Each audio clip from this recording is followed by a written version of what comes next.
जय गुरु जी। शुकराना गुरु जी, अनंतम शुकराना।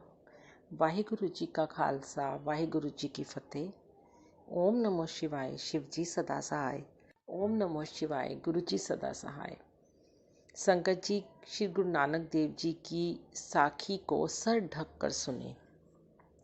गुरु जी, मैं आपकी हमेशा शुक्रगुजार रहूंगी। आप अपने सामने बिठाकर श्री गुरु नानक देव जी की जन्म साखी सुन रहे हैं और इसे संगत तक पहुंचा रहे हैं। वाहिगुरु जी का खालसा, वाहिगुरु जी की फतेह। साखी आगे चली। साखी ध्रुव मंडल की, भाई बालाजी की रसना। जब हम ध्रुव मंडल में पहुंचे तब ध्रुव जी अपने मंडल में सैर कर रहे थे। हमें देखकर अचंभे में आ गए। ध्रुव भक्त की पुरी ठीक सचखंड के सामने थी और बैकुंठ के निकट ही थी। जब ध्रुव ने गुरु नानक देव जी को देखा तो आकर प्रणाम किया और कहा, हमारे अहो भाग्य हैं जो आपके दर्शनों का सौभाग्य प्राप्त हुआ है।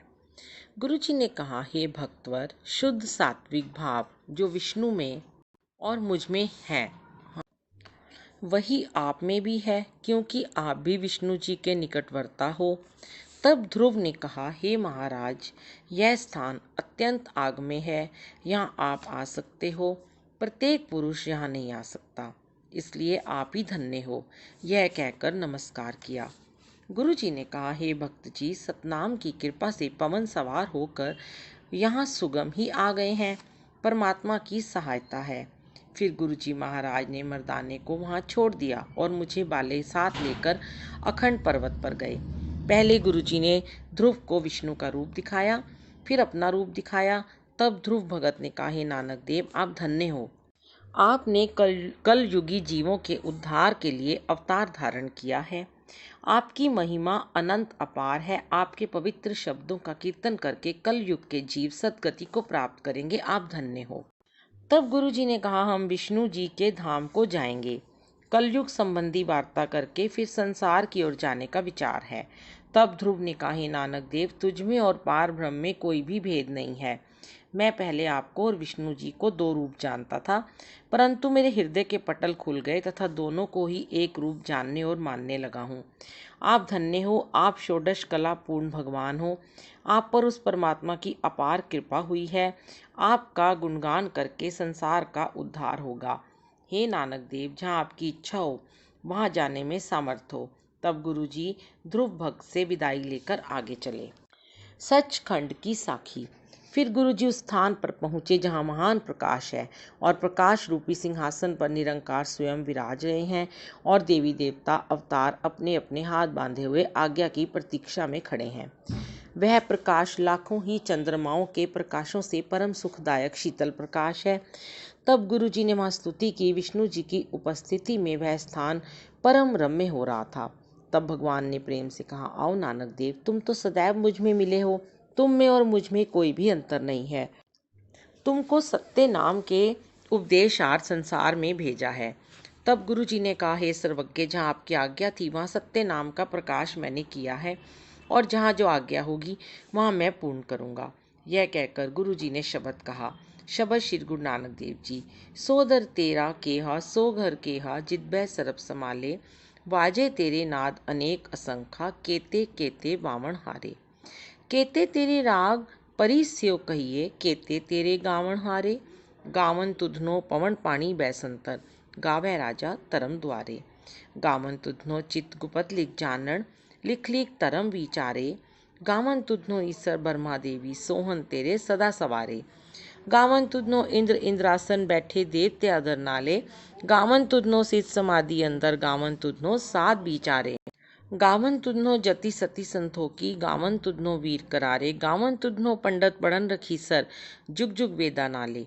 गावन तुधनो मोहनिया मनमोहन, सुरग मच प्याले। गावन तुधनो रतन उपाय, तेरे 68 तीरथ नाले। गावन तुधनो जोध महाबल सूरा, गावन तुधनो खानी चारे। गावन तुधनो खंड मंडल ब्रह्मंडा, कर कर रखे तेरे तारे। से ही तुधनो गावन जो तुध पावन, रते तेरे भगत रसाले। होर केते तुधनो गावन, से मैं चितनावन, नानक क्या बिचारे। सोई सोई सदा सत साहिब, साचा साची नाई, है भी होसी जाए न जासी, रचना जिन रचाई। रंगी रंगी पाती कर कर, जिनसी माया जिन उपाई। कर कर देखै कीता अपना, ज्यो तिसदी वडियाई, जो तिस पावै सोई करसी, फिर हुक्म न करना जाई। सो पातशाहो साहा पात साहिब, नानक रहन रजाई। ये शब्द सुनकर निरंकार बहुत ही प्रसन्न होकर बोले, हे नानक, हमने 4 वेद इससे पूर्व ब्रह्मा को दिए हैं। उनकी समझ साधारण जीवों को नहीं आती। कलयुग के जीव अल्पबुद्धि हैं, वे वेदों को विचारने में असमर्थ हैं।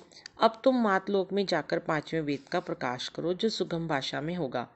उससे जीवों का कल्याण होगा। तब गुरुजी ने हाथ जोड़कर कहा, हे सर्वशक्ति युक्त स्वामी, आपकी कृपा से सब कार्य पूर्ण होंगे। फिर भगवान की आज्ञा लेकर गुरुजी सचखंड से बाहर आए। फिर गुरुजी ध्रुव के स्थान की ओर गए। वहां लोगों का फिर मिलाप हुआ। तब मर्दाने ने आकर गुरुजी के चरण कमलों पर नमस्कार की, फिर ध्रुव को मिले। ध्रुव ने पूछा, हे नानक देव, कहो आपने निरंकार का दर्शन कैसे प्राप्त किया? तब गुरुजी ने उपरोक्त दर्शनों की कथा विस्तार पूर्वक कही और महान स्तुति की। फिर गुरुजी ध्रुव से विदा लेकर चले। मर्दाने ने कहा, हे गुरुजी, हम लोग पृथ्वी से कितने अंतर पर हैं?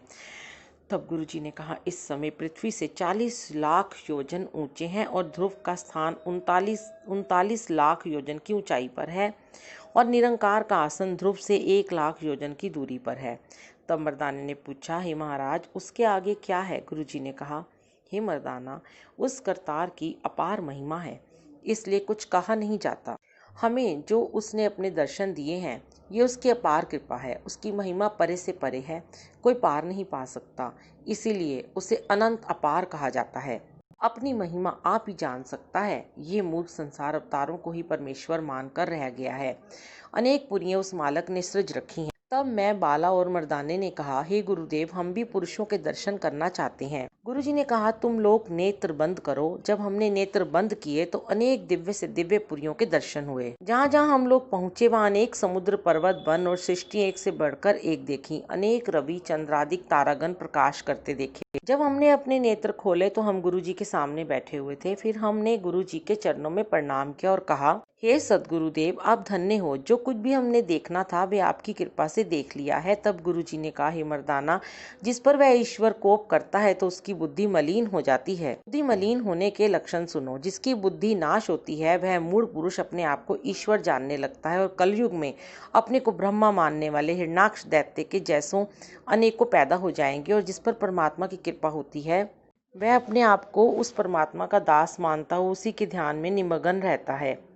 संसार में क्रोधी पुरुष बहुत हैं, काम और अहंकारी भी अनेक हैं। हे बाला तथा मर्दाना, जिसके पास कुछ द्रव्य हो जाता है और 4 भुजा उसकी सहायक बन जाती है तो वह पुरुष अपने को बड़ा मानता है और ईश्वर को भूल कर मनमानी करता है। वह ये नहीं जानता कि ये सब कुछ उसी की देन है। वह चाहे वह सर्वशक्तिमान छीन भी सकता है। माया ने जीव की बुद्धि फेर रखी है।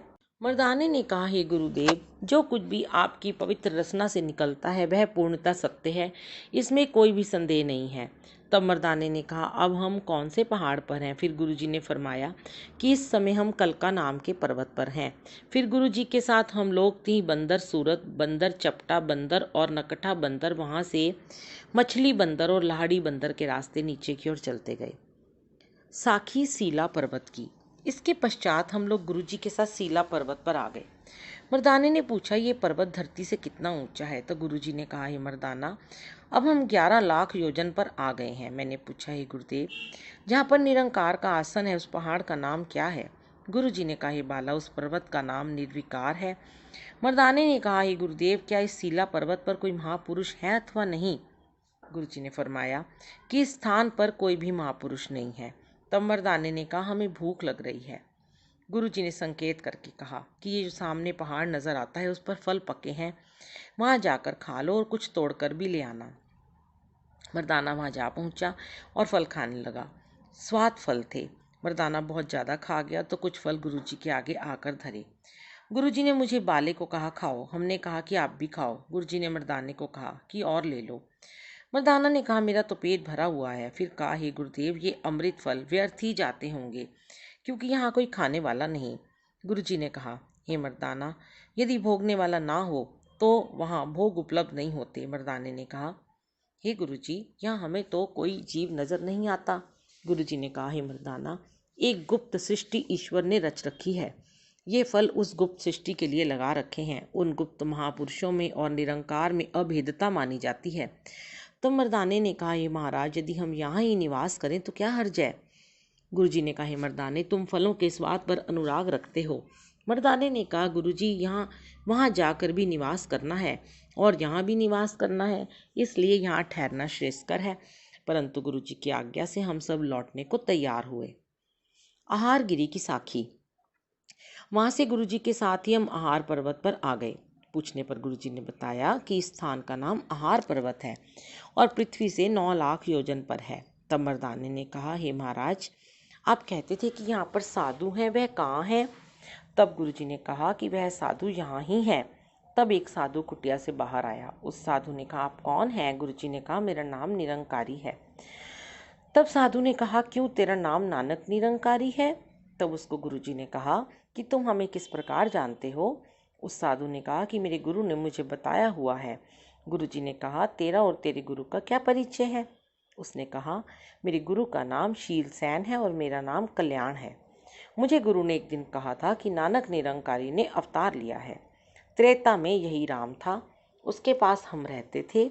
गुरुजी ने कहा, हम आपके गुरुजी को देखना चाहते हैं। तब वह साधु अपने गुरु के निकट जाकर कहने लगा, महाराज, 3 साधु बाहर ठहरे हैं, वे आपसे मिलना चाहते हैं। उसने कहा, हे कल्याण, उससे पूछो कि तुम मुझे कब से जानते हो? गुरुजी ने कहा, त्रेता में तुम मेरे निकट रहते थे, मैं तुमको जानता हूँ। कल्याण के गुरु ने सुनकर कहा, हे कल्याण, उससे पूछो कि त्रेता में राजा राम था।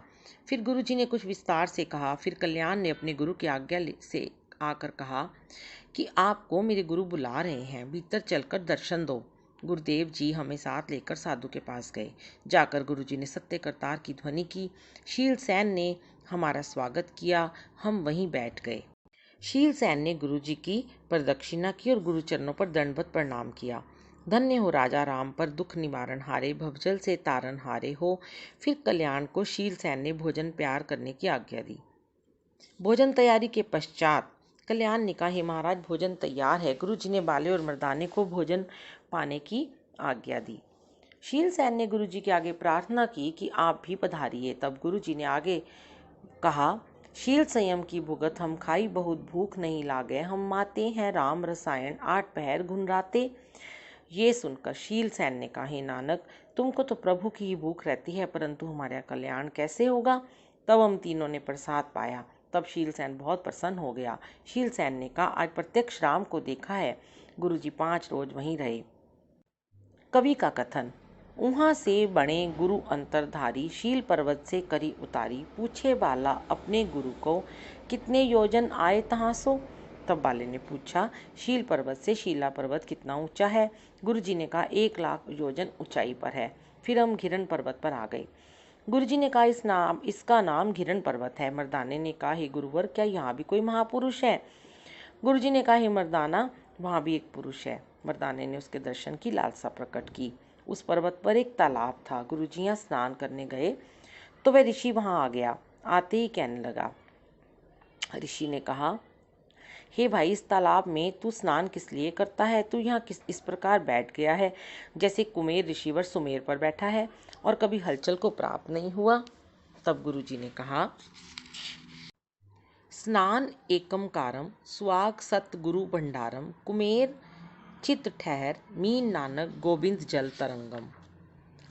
उस ऋषिवर ने पूछा, अरे साधु, तुमने जो कहा है वह हमारी समझ में नहीं आया। गुरुजी ने अपने शब्दों का अर्थ इस प्रकार कहा, स्नान एकमकार के दर्शन का किया, स्वाग सदगुरुओं के भंडार से लिया, कुमेर जैसा चित ठहराया, गोविंद नाम का जल और नानक मीन तरंग करता है। यदि वे भूल जाए तो प्राण कंठगत हो जाते हैं। ये सुनकर ऋषि ने कहा कि क्या कलयुग में नानक निरंकारी तुम हो? क्या त्रेता युग में राजा राम तुम ही थे? गुरुजी ने कहा, हाँ, मैं ही नानक हूँ और त्रेता में मैं ही राम राजा था। हे ऋषि, तुम अपना नाम तो बताओ। उसने कहा, मेरा नाम सुखचैन ऋषि है। तब गुरुजी ने मुस्कुराकर कहा, हे ऋषि, तुम वही हो जो राजा जनक की शैया बिछाने की सेवा में थे? ये सुनकर वे गुरुजी के चरणों पर गिर गया और कहने लगा कि हमारे अहोभाग्य हैं जो आपके दर्शन हुए हैं। फिर गुरुजी वहाँ से विदा हुए।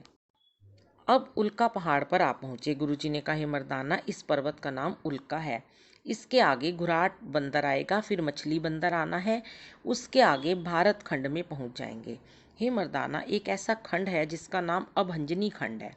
वहाँ रात्रि में सभी पुरुष स्त्रियां बन जाती हैं। जब मैं और मर्दाने ने नेत्र खोले तो हम अभंजनी खंड में आ गए थे। वहाँ राजा और अनेक नर नारी गुरुजी के दर्शनों को आए। राजा ने गुरुजी को भोजन का निमंत्रण दिया। तब गुरुजी ने मुझे आज्ञा दी कि ये बाला, तू शेर बन जा। मैं तुरंत भृगराज बना। गुरुजी ने राजा से कहा, आपने पहले मेरे सिंह के लिए आहार देना होगा और वह आहार तुम्हारे पुत्र का करेगा। उस राजा ने 50 रानियां विवाही थीं, परंतु पुत्र एक ही हुआ था। राजा ने गुरुजी की आज्ञा शिरोधार्य करके अपने पुत्र को शेर के आगे डाल दिया। गुरुजी ने कहा, हे राजन, तुम्हारे मन में गलानी है। उस राजा ने कहा, हे महाराज, गलानी तो आप जैसे महात्माओं के दर्शन से दूर हो गई है, परंतु मन में एक विचार अवश्य है कि महात्मा पुरुष तो सबको सुख देते हैं, परंतु मेरे प्रारब्ध में दुख क्यों लिखा गया। बस यही विचार मुझे सत्य मार्ग से तथा धैर्य से दूर लेता जा रहा है। इतना सुनकर गुरुजी प्रसन्न होकर राजपुत्र को गले लगाकर अपना सेवक नियत कर लिया और वहाँ एक धर्मशाला बनवाई तथा जनता को एकमकार का महामंत्र सिखाया। फिर गुरुजी उससे आगे की ओर रवाना हुए। साखी केसी खंड की। अब गुरुजी केसी खंड में पहुंचे। केसरी खंड का राजा और प्रजा सद्गुरु नानक देव जी के चरणों को स्पर्श करने आए। रानी ने प्रार्थना की, है गुरुजी, मेरे घर में संतान नहीं, आप कृपा करो और मेरा स्वामी मेरे वश में रहे। गुरुजी ने कहा, महात्माओं की सेवा करो, मीठा बोलो, नम्रता ग्रहण करो और दुख सुख को ईश्वरीय इच्छा मानकर सहन करो। फिर गुरुजी ने 2 लौंग और 1 इलायची प्रसाद रूप प्रदान की और वर दिया, हे रानी, तेरे गृह में 2 पुत्र और 1 पुत्री होगी। सदैव परमात्मा का स्मरण करना उत्तम है। गुरु जी को राजा ने कुछ काल वहीं विश्राम के लिए प्रार्थना की। गुरु जी ने राजा को सत्य उपदेश से कृत किया, फिर आगे की ओर रवाना हुए। जय गुरु जी, शुक्राना गुरु जी, अनंतम शुक्राना। वाहिगुरु जी का खालसा, वाहिगुरु जी की